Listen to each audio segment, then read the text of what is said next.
요즘 전국 한국에서는 결혼도 잘 안 하지만 결혼해도 자녀를 낳지 않아서 참 큰 문제라고 합니다. 미국도 젊은 세대들이 자녀를 많이 좀 안 낳는 추세인 것 같아요. 그러나 과거를 한 4, 50년 전에 70년대 한국에서는 인구 제한한다고 출산 제한 그런 포스터를 운동을 많이 기억나시죠? 아들, 딸 구별 말고 둘만 낳아 잘 기르자 들어보셨을 겁니다. 그러다가 언제나 이런 포스터가 저는 언뜻 기억이 납니다. 잘 키운 딸 하나, 10아들 부럽지 않다. 들어보셨나요? 잘 키운 딸 하나, 10아들 부럽지 않다.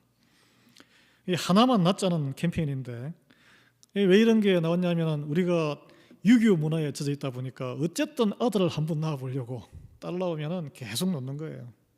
옛날에 그런 시절이 있었습니다. 요즘은 상황이 많이 바뀌었어요. 요즘은 제가 아들이 대학생인데 그때만 해도 벌써 딸을 먼저 첫 딸을 놓으면 은메달, 딸 둘만 놓으면 금메달이고 부인이 그러면 첫 아들을 놓으면 어떻게 되냐? 첫 아들을 놓고 딸 놓을 수 있으니까 동메달. 근데 둘째 낳는데 또 아들이야. 그러면은 목메달이라 해서 목메달. 예, 요즘은 세상이 완전 바뀌었습니다. 여러분 오늘 본문의 배경이 되는 이 룻이 살았던 주인공들이 살았던 시대는 우리의 그런 그 어린 시절의 유교 문화에 젖은 그 시대보다 더 남성 위주의 사회였어요. 남성 위주의 사회였습니다. 여자들과 아이들은 성인 남자와 동등한 권리를 하나도 누리지 못했어요. 재산의 한 목록처럼 이렇게 취급을 받았습니다. 여러분 이 룻기의 결론은 해피엔딩이에요. 오늘 우리가 결론을 마지막을 읽었는데 아주 해피엔딩입니다. 최후 승리를 거두었어요.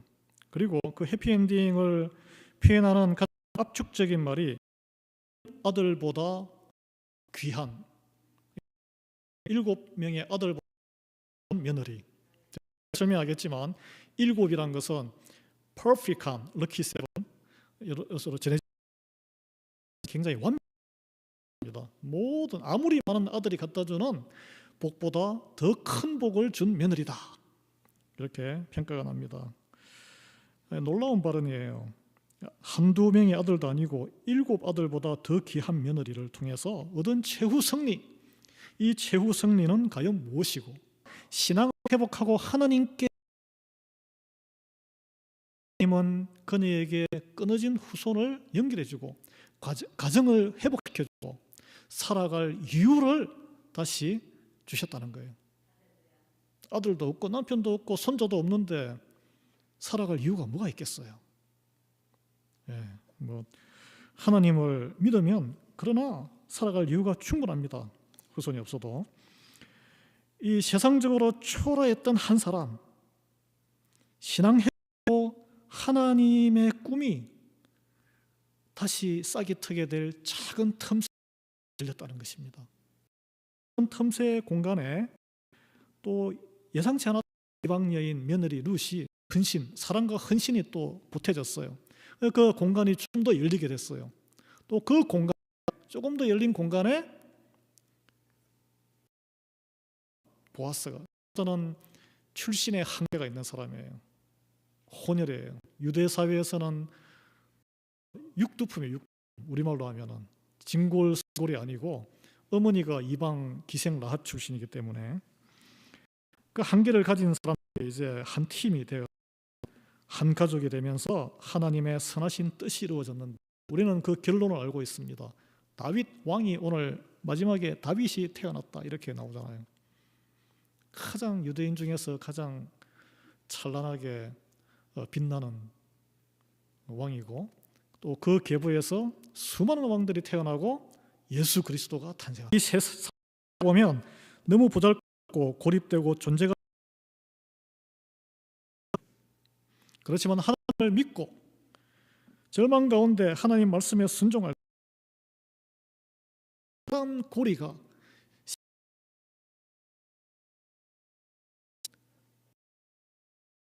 가정 새로운 소망에 트는 것을 볼 수 있습니다. 이게 룻기의 주제예요. 이 주변부 열매가 생명의 탄생. 이스라엘 백성들 가운데 그동안 얼마나 수군거렸을 여인들입니까? 여인들이 지금 축복하는 말이 오늘 본문이거든요. 그동안은 수군수군했어요. 아이고 나가더니 쫄딱 망했네. 인생 완전히 폭망했네. 어떻게 앞으로 살 거야? 그러면서. 그런데 15절에 이 모든 결과를 보고 감탄을 하면서 나오미에게 하는 말이 이는 내 생명의 회복자이다. 내 노년의 복량자이다. 이제는 걱정 다 들었구나. 곧 너를 사랑하며 7 아들보다 귀한 내 며느리가 낳은 자로다. 아, 우리 아들도 많고 이러는데 네가 훨씬 복되구나 하는 거예요.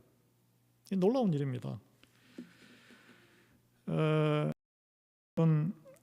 제가 말씀드렸지만 허물어진 가문을 다시 일으켰고 이스라엘의 강성한 최초의 하나님의 왕국, 통일 왕국을 세우는, 무엇보다 저와 여러분을 포함한 모든 인류의 인들을 구원하고 그 다음에 죄로 물든 지주 세계를 나사렛 예수 그리스도가 태어나는 집안에 이렇게 세 명의 이름 없는 사람들이 순종함으로 합력하여 선을 이룸으로써 벌어진 일입니다. 10번을 강조하고 우리가 모험의 일을 하기 책에 들어도 지나치지 않는 말씀이 바로 로마서 8장 20절 말씀이에요. 우리 하나님을 사랑하는 자, 곧 그의 뜻대로 부르심을 입은 자들에게는 모든 것이 합력하여 선을 이루느니라. 이 세 사람이 그걸 보여준 거예요. 네. 모든 것에서 함께 짊어지고 함께 더욱 우리의 기쁨도 커지는 줄 믿고 하나님이 하시는 일을 계속하시기를 올 한 해를, 그런 한 해를 보내시기를 이름으로 축원합니다. 이게 미국 사회 굉장히 가슴이 아파요. 이 온갖 이민 잡족들이 다 모인 제국이잖아요, 여기가. 그러니까 대통령도 그런 성명서를 발표하는 거예요. 함께 갑시다. 함께 할 때 강해집니다. 예. 굉장히 성경적입니다, 이게. 오늘 본문이 나오미에서 시작해서 작은 믿음으로 시작해서 룻과 보아스로 연결돼서 합력해서 성을 이루는 과정으로 인해서 이 주변 사람들에게 하나님의 백성이라고 완고하게 그 자고한 자존심을 가지고 있던 사람들에게 선한 영향력을 끼치는 장면이 잘 묘사되어 있습니다. 그리고 무너진 곳을 보수하여서 다시 세우시고 상처난 것을 싸매시고 생명이 끊어진 것을 다시 소생시키고자 하는 하나님의 뜻, 그게 하나님의 뜻이에요. 그 뜻에 믿음으로 순종하는 일을 통해서 하나님이 어떻게 역사하셨나 우리에게 보여주고 있어요. 그냥 겉보기에는 아무 힘도 없고 허물어지고 비루하고 저게 무슨 소망이 있어. 그렇지만 그 와중에 하나님 말씀을 순종해서 무슨 효과 있겠어. 그걸 가볍게 여기지 않고 순종할 때 세상이 감당하지 못하는 놀라운 가정으로 하나님은 쓰신다는 거예요. 오늘 불러일으킬 줄 믿어요. 누가 알아요? 우리 지금 한인 이민자들이 다른 이탈리아계나 유대계나 백인들이, 제가 이게 경쟁하자는 게 아니고 미미하잖아요. 우리가 스코틀랜드계 백인들이 올 때도 보잘것 없었어요. 하나님 믿고 믿음 하나로 그 복에 복을 주어 그런 복을 아니지만 그런 리워드를 받는 영향을 끼치고 조선 땅에서 선교사가 되어서 가고 얼마나 많은 헌신을 했습니까? 여러분, 이 세상에 인류 역사 가운데 가장 존귀한 가문의 족보가 있는 그런 존귀한 가문은 어느 가문이라고 생각하세요? 지금 영국의 왕실입니까? 영국 왕실? 여러분 뉴스에서 보셨겠지만 그 해리 둘째 왕자가 폭로해가지고 안에 보통 가정보다 못해요. 안에 인종 편견에. 그러면 백인들 중에 큰 왕위를 차지했던 가문 6 이상을 왕위를 큰 그 오스트리아를 중심으로 어떻게 그걸 자기들 권력을 지켜서 오누이끼리 결혼하고 해가지고 그냥 기형아가 돼서 아예 가문 자체가 흔적이 없어졌어요. 우리가 성경에 있는 이집트의 그 5,000년 전에 6,000년 7,000년 전에 그 수천 년 동안 가문을 연결했던 그 애굽의 왕족들 지금 남아 있습니까? 없습니다. 그럼 우리를 갖다가 이렇게 어렵게 만들었던 이씨 왕조들, 이씨들이 지금 어떻게 됐어요? 무슨 영향력이 있어요? 아무 영향력 없어요. 인류의 최고의 가문은 영원한 왕 중의 왕이 되시고 모든 죄인의 구세주 되신 나사렛 예수 그리스도를 배출한 가문이에요. 그런 그들의 그 족보가 마태복음에 쭉 나오는데 세상적으로 보십시오. 비루하고 티끌 같은 존재감이 없는 사람들, 죄인들이에요. 죄인들. 하나님께 부르심에 순종하고 회개하고 헌신했던 사람들이에요. 믿을 수 없는 믿음으로 나온 이들이고 그 온전한 마음을 들어서 하나님은 존귀하게 들어서셨습니다. 성경의 말씀이에요. 지금도 눈을 다 찾아러 다니시는 거예요. 하나님은 누가 마음을 다해서 나에게 엎드리는가. 사람을 찾아서 능력을 주시면서 찾고 계신 줄 믿습니다. 이것이 바로 룻기가 말해주는 진리예요. 나오미가 하나님께 돌아올 수 없는 낙심하고 인생 포기할 만한 상황에서 하나님께 돌아온 나오미가 그랬다면 누가 하나님 앞에 나아오지 않을 사람이 누가 있겠어요? 룻이 그런 수모 가운데 그 상황에서도 순종이 가능했다면 보아스가 그 상황 가운데 그냥 자족하며 살면서 교만하지 않고 자기가 한 걸음 더 나아가서 희생을 했다면 어느 정도 중산층의 삶을 사는 우리 가운데 누가 그런 희생을 하지 못할 사람이 누가 있겠습니까? 그 누구도 하나님 앞에 믿음으로 나와서 순종하는 것이 불가능하지 않습니다. 이 세 사람을 보면 오늘 여기에 이제 세상적으로 보면은 이 청산가부 룻이 신부로서의 자격이 있습니까? 자격이 없어요. 이방 여인, 유대 사회에서 이방 여인이죠. 또 한 번 결혼해서 가부가 됐죠. 어떻게 보면은 가까이 하면은 나도 불행을 옮을 것 같은 기피 대상이죠. 그리고 이 노총각인 이 보아스 어머니가 그 이방 여인의 그것도 평판이 안 좋았던 그 자기들 그런 출신인데 이 결혼은 아무리 봐도 허물어진 두 사람의 결혼이에요. 그런데 오늘 이 본문을 보면 이 기업 무르기의 책임을 위해서 보아스가 그런 헌신하는 순종하는 모습 이 모든 과정을 지켜보지 않았습니까? 그래서 그동안 수군거렸던 사람들의 입을 부끄럽게 했어요.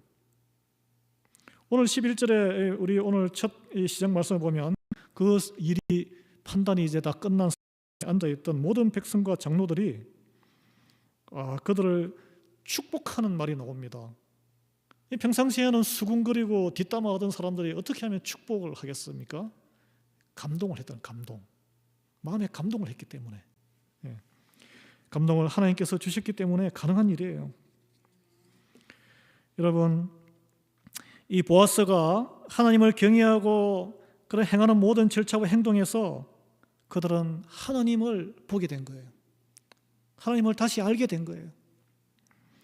진정으로 희생하고 순종하는 한 사람을 통해서 하나님의 권능이 드러나는 줄 믿습니다. 저는 저와 여러분이 그런 한 사람이 되기를 원해요. 이것이 우리가 세상에서 주님이 말씀하셨던 빛과 소금이 될 때 드러나는 선한 영향력입니다.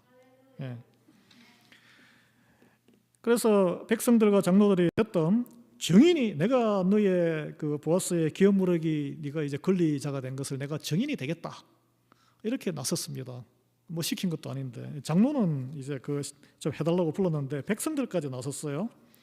이 말은 더 이상 구경꾼이나 수군거리며 뒷담화를 하는 사람이 되지 않고 하나님의 축복의 역사에 나도 한 발 들여다 놓겠다.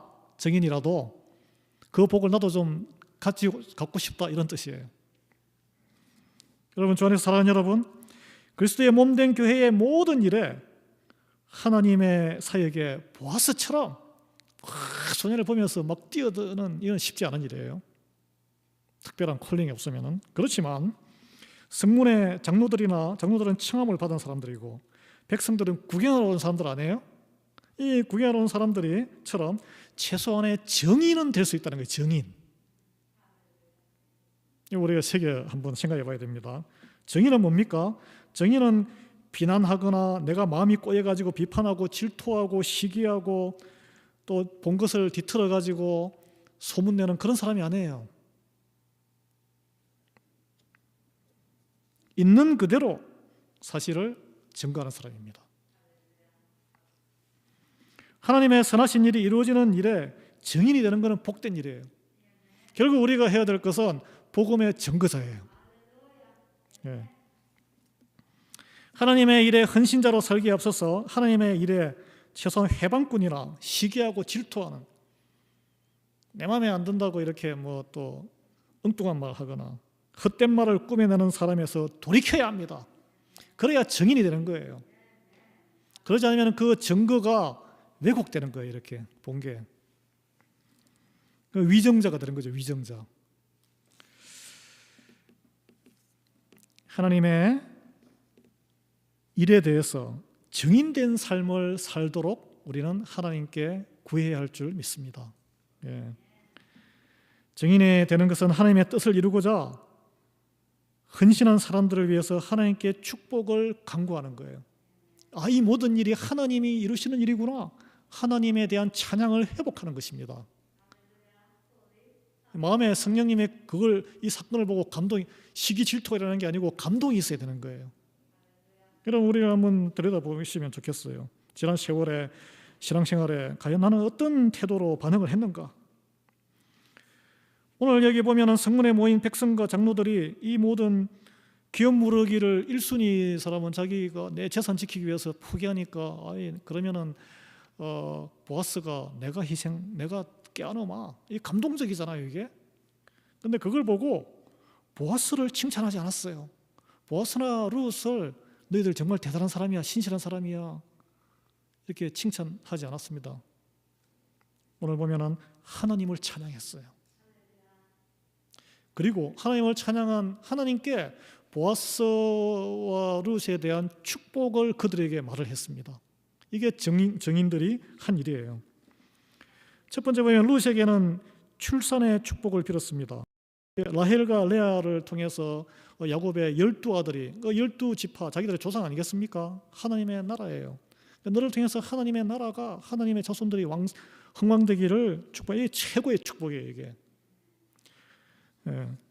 그 다음에 두 번째, 남편 보아스에게는 에브랏은 베들레헴의 옛날 지명입니다. 에브랏, 옛날 땅이나 지금 베들레헴 땅이나 이 땅에서 너가 아주 이름이 크게 명예롭게 되기를 원하노라. 이것은 하나님께서 아브라함에게 약속했던 세 번째 축복이에요. 이름이 창대하게 되리라. 예, 존귀한 사람이 되리라는 거예요. 그런데 평상시에 그들의 태도라든지 마음으로 보아스와 룻에게 이런 축복을 할 수 있었겠습니까? 평상시에 보면은 아이고 아이고 아직 결혼도 못하고 아이고 이방 여인이 뭐 하겠다고 저래 그러면서, 우리 평상시에 그러잖아요. 저 사람 다른 사람들 보면서 아이고 뭐 이렇게 마음이 아닌 줄 알면서도 그런 마음이 드는 거예요, 우리는 때문에. 그런데 이게 그들이 지금 제정신으로 하는 축복이 아니란 거죠. 이게 성령의 감동 감화로 인해서 축복하는 것이라고밖에 볼 수 없습니다. 성령의 감동 감화가 아니면 평상시에 뭐 2등 시민, 3등 시민으로 자기 발 아래로 여겼던 보아스 출생의 그런 그 한계 때문에, 그 다음에 이방 여인 2등, 3등 시민인데 어떻게 그런 최고의 축복을 그들에게 공개적인 석상에서 할 수 있겠습니까? 하나님의 일에 진심으로 헌신하고 충성하면 주위 사람들을 성령님이 감화시킨다는 거예요. 이 본문에서 그런 걸 읽어냅니다. 오해와 편견으로 막혔던 벽을 허물고 화해케 하고 관계를 회복시키는 거예요. 마음을 녹이는 거예요. 이 사람의 능력이 아니에요. 그래서 평상시 나에게 적대적이고 비방했을지라도 지난 10년, 20년 평생 저 집안하고는 나는 관계가 안 좋아, 이런 마음을 녹여준다는 거예요. 그런 마음이 녹아야 한 공동체가 됩니다. 한 공동체 안에서 나는 저 사람하고는 같이 하기 싫어. 영원히 한 공동체가 안 되는 거예요. 그러면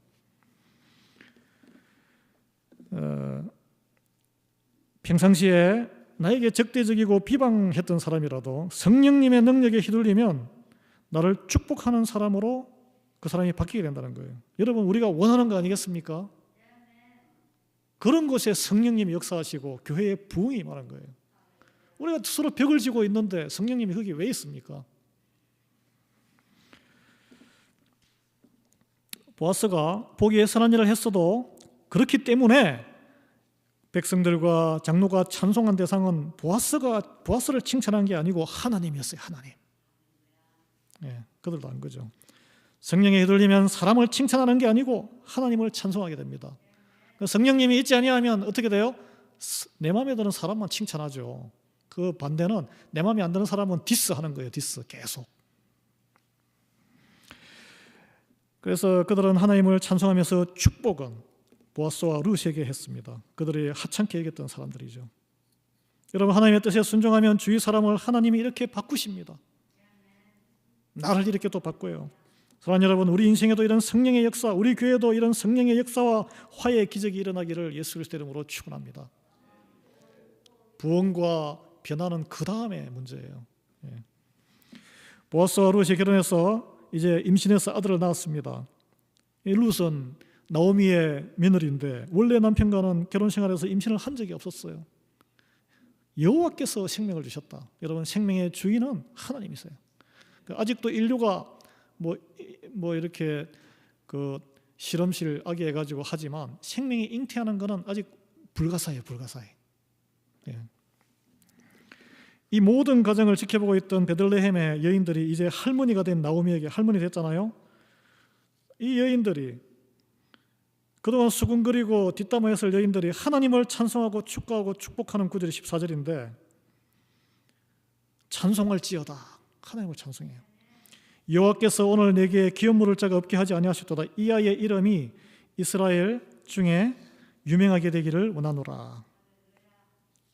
경제기근을 불경기를 피해서 이웃나라 이방의 땅으로 다 짐 싸가더니 남편 주고 두 아들 주고 재산 다 털어먹고 알거지가 돼가지고 이제 늙어서 후손도 없이 빈손으로 돌아왔어요.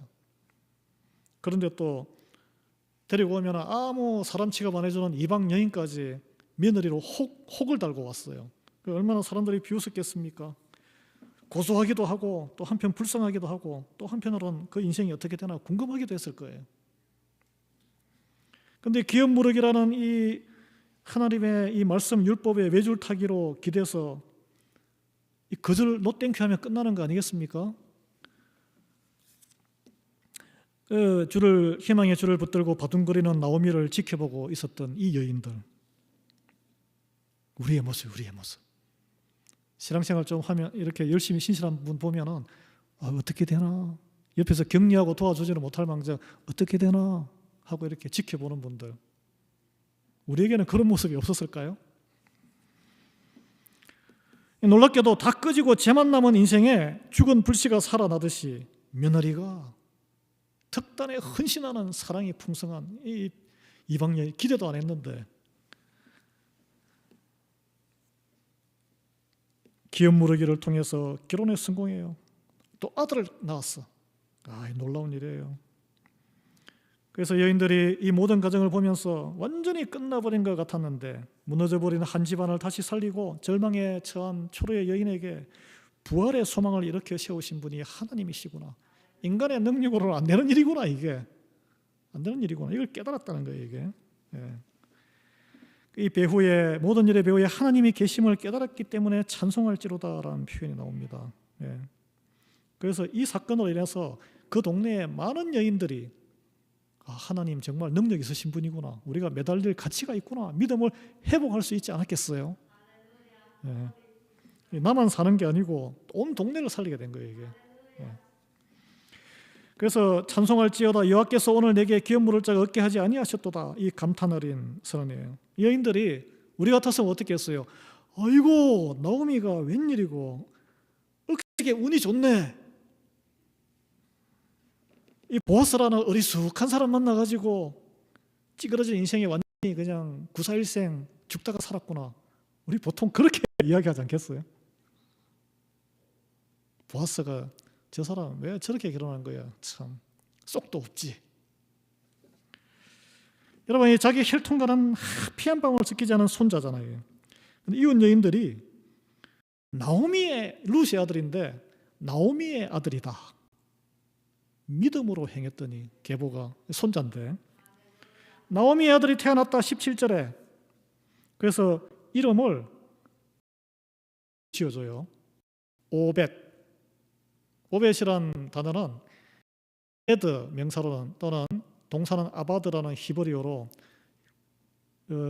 신약에 오면 둘로스 해가지고 종이란 뜻입니다. 섬기다, 섬긴다는, 섬기는 사람, 일꾼. 여러분, 섬기는 목, 죄인인 우리를 섬겨서 살리기 위해서 오신 분이 누구예요? 그리스도예요. 예수 그리스도. 하나님의 뜻 가운데 태어난 새 생명, 다른 사람을 섬기는 종의 사명으로 부르심을 받은 거예요. 하나님의 자녀가 된 우리는 섬기는 종으로 부르심을 받아 새롭게 태어난 사람입니다.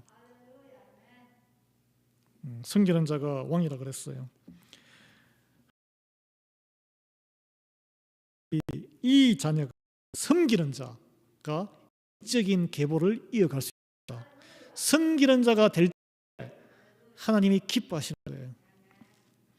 그래서 나오미에게 이 아들의 회복자예요. 회복자이다. 생명의 회복자이며 우리를 늙어서 이 땅에서 숨을 거둘 때까지 육신이 다 허물어지면 자식들도 힘들어합니다. 그렇잖아요. 10년 병구 안에 장사 없다고. 수밖에 없어요. 이 모든 일이 여러분 7, 오늘은 유대인들에게는 완전 숫자예요. 아무리 많은 아들을 하는 것보다 이 세상에 육신의 아들이 아무리 최선을 하는 것보다 이 한 여인이 며느리가 너에게 한 것이 귀하다는 거예요. 무엇을 7 천지 창조 6일간 하고 7일째는 안식했죠. 7 14대 14대 예수님의 족보 보면 7 14대 14대. 그 다음에 예수님은 아담으로부터 몇 대? 77대. 그리고 여리고성을 며칠간 돌았습니까? 7일간 돌았어요. 7일째는 몇 바퀴 돌았어요? 7바퀴 돌았어요. 그 다음에 요한계시록에 보면 7교회가 나오죠. 7촛대 나옵니다. 7은 완전 영적으로 퍼펙트한 거예요. 세상적으로 아무리 7 아들을 줘도 이 여인, 그래서 잘 키운 딸 하나 10 아들 부럽지 않다, 이 말은 신실한 영적으로 눈뜬 한 자녀가 세상적으로 잘 나가는 10명의 아들이나 딸보다 낫다는 거예요. 여러분, 몇 명의 영적인 자녀를 양육하셨습니까? 우리는 아이비리그 나오고 좋은 직장 가지면 인생 성공한 걸로 착각하죠. 착각이라는 게 착각. 그리고 우리가 힘써 해야 할 것은 영적인 자녀, 영적인 후계자를 가정에서 키우고 교회를 통해서 낳고 양육하는 거예요. 우리가 큰 착각이 있는 게 가정에서는 좋은 대학교 보내가지고 좋은 직장에 큰 집에 좋은 자동차에 세상적으로 어깨에 그런 자녀를 둔 것을 인생의 성공이라고 착각하는 것이고, 또 교회에서는 큰 교회당에 더 많은 교회에 출석 인원이 있는 것을 성공한 것이라고 착각하는 거예요. 그럼 뭐예요? 다 죽정이밖에 없고 먹을 게 알갱이가 하나도 없으면 꽝이죠. 그래서 합력하여 우리는 차세대 영적 후계자를 낳기 위해서 투자해야 합니다. 그러지 않으면 미래가 없어요. 우리 대해서 딱 끝나는 거예요. 그냥 아무리 세상적으로 출세하고 잘 나가도 잘 살아도 예수 그리스도를 믿지 않고 그리스도의 몸된 공동체인 교회에 헌신하지 않는 자녀들은 영적인 자녀, 영적 후계자가 아닙니다. 여러분, 죄송하지만 아니에요. 육신의 자녀예요. 아담이 가인과 아벨을 낳은 후에 셋을 낳고 또 그 이후로도 수많은 아들을 900년을 살았으니 얼마나 많이 낳았겠습니까? 영적인 자녀는 한 명이에요. 셋.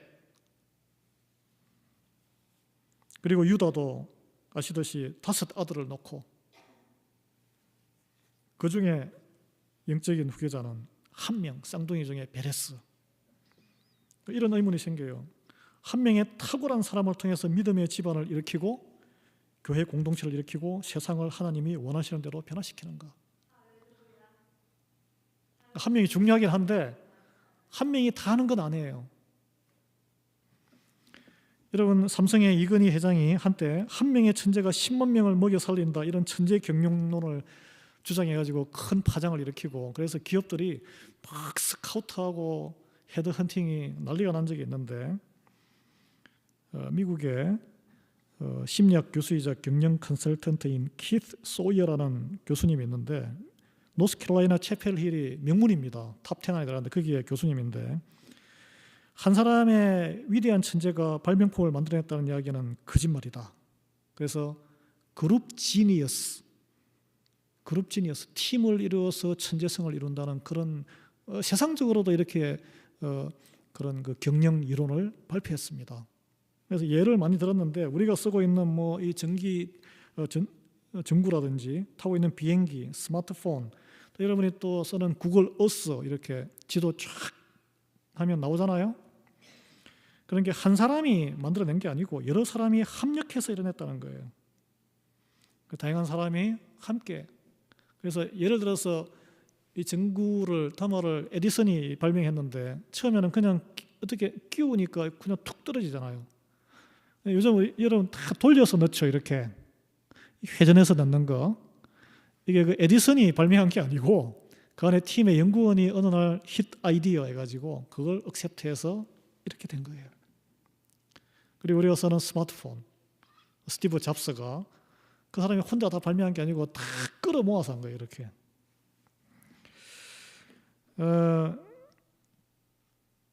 한마디로 합력하여 최선을 이룰 수 있다는 결론에 이 연구 결론은 굉장히 성경적입니다. 여러분, 하나님께서도 홀로 일하지 않으셨어요. 우리가 성경을 잘 읽어보시면 창세기 때, 천지 창조 때도 수면의 영이 임하시고 성령님이 계시고 또 예수님께서 말씀하실 때 내가 태초 이전에 함께 있었다라고 말씀하셨어요. 세 분의 하나님이 한 분이시지만 항상 함께 계시고 함께 일하셨습니다. 한 몸이 되어서 서로 함께 일하시는 거예요. 합력하여 무엇을 위해서 그렇게 하셨을까요? 영혼 구원과 피조체계의 회복을 위해서. 그게 하나님의 선입니다. 결론이에요, 결론. 그래서 무엇보다 사랑하는 자녀인 우리와 함께 하시기를 원하세요. 그게 부르신 이유입니다. 우리와 함께 하나님이 이루시고 하는 최고 승리는 무엇일까요? 생명을 낳고 죽은 생명을 살리는 거예요. 생명을 낳고 죽은 생명을 살리는 것이. 있는 생명을 죽이고 또 생명 낳는 데 관심 없는 것은 사탄이 관심 있는 거예요. 여러분, 룻의 마지막 부분 우리가 그냥 싹 읽고 지나갔지만 보아스와 오벳으로 연결되어서 다윗까지 가는 이 베레스의 계보예요. 그걸로 딱 끝나잖아요. 여기 보시면 모든 동사가 낳았다예요. 낳았다. 창세기에는 태어나서 죽었다로 끝나는데 여기는 생명을 낳는 것으로 끝납니다. 죽었다가 없어요. 죽었다가 없어요. 영원히 사는 거예요. 하나님이 우리를 통해 이루시고자 하는 최후 승리는 사망이 아니라 살리는 거예요. 영원한 생명입니다. 이미 예수님께서 아버지와 성령님과 합력하신 그 대속의 사역으로, 십자가 사역으로 사망의 권세를 이기셨어요. 죽음에서 부활하셨습니다. 그리고 부활의 첫 열매가 되셨습니다. 믿으십니까? 다 아멘 하셔야죠. 이 핵심인데, 이미 그 최후 승리를 거두셨기 때문에 이를 믿는 자에게는 누구에게나 사망의 권세를 이기고 부활의 승리를 주시는 것입니다. 이를 믿는 자는 오늘 나옴이나 룻처럼 아무리 절망적이고 세상적으로 비난받고 오해받는 상황이라도 굳건하게 믿음으로 일어설 수 있는 거예요. 이를 믿는 자들은 어줍지 않은 세상의 그런 재산으로 또는 그 보아스처럼 오해와 편견에 무릎 꿇지 아니하고 하나님의 선한 일을 위해서 헌신할 수 있는 거예요. 그래서 그것이 합력하여 남들이 알 수 없었던 하나님의 놀라운 축복의 존귀한 자로 쓰임받게 되는 거예요. 저는 저와 여러분이 모두 그런 최후 승리를 바라보며 함께 손을 잡고 길을 걸어가는 한 주간 또 1년이 되기를 예수 그리스도의 이름으로 축원합니다. 그래서 서로 사랑하고 서로 돌보고 서로 격려하고 손에 손을 잡고 서로 기도하고 내가 먼저 앞서 희생하고 이 최후 승리의 길을 함께 걸어가는 저와 여러분 되기를 오늘 소망합니다. 같이 기도하겠습니다. 하나님 아버지, 세상적으로 허물이 많고 보잘것없는 저희들입니다. 이번 주도 우리의 생명의 회복자이신 해주시자고 부스러기 같은 존재이지만 하나님 안에서 존귀한 자로서 거듭난 그 정체성을 잊지 않고 모든 교우들과 함께 서로 사랑하며 서로 헌신하며 주님께서 이미 거두신 최후 승리를 바라보며 합력해서 함께 가는 그런 선을 이루는 우리가 되게 은혜를 베풀어 주시옵소서. 예수 그리스도 이름으로 기도합니다. 아멘. 찬송 우리